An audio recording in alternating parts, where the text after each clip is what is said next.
15 जून शाळेचा पहिला दिवस. पण शाळेची लगभग शाळा सुरू होण्याच्या 1-2 दिवस आधीपासूनच सुरू व्हायची. वडिलांसोबत बाजारामध्ये जायचं. बाजारात गर्दी असायची. मग त्या गर्दीमधून नव्या वह्या, नवे पुस्तकं, गाईड, पेन, पट्टी, पेन्सिल, कंपास पेटी आणि खटक्याचं आडवं दप्तर. ज्या दप्तराला सगळ्यात जास्त खप्पे असतील ना, मग ते दप्तर घरी घेऊन यायचं. घरी आल्यानंतर मजा वेगळीच असायची. म्हणजे सगळं सामान असं बाहेर काढून ठेवलेलं असायचं. कौतुक करायला आई असायची. पप्पा त्या नवीन वह्या पुस्तकांना पुठ्ठे लावत असायचे.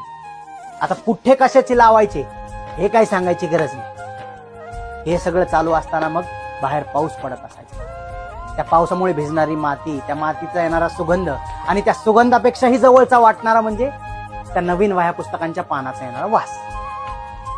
मग काय, हे सगळं साहित्य घेऊन शाळेत जायचं. शाळेचा पहिला दिवस.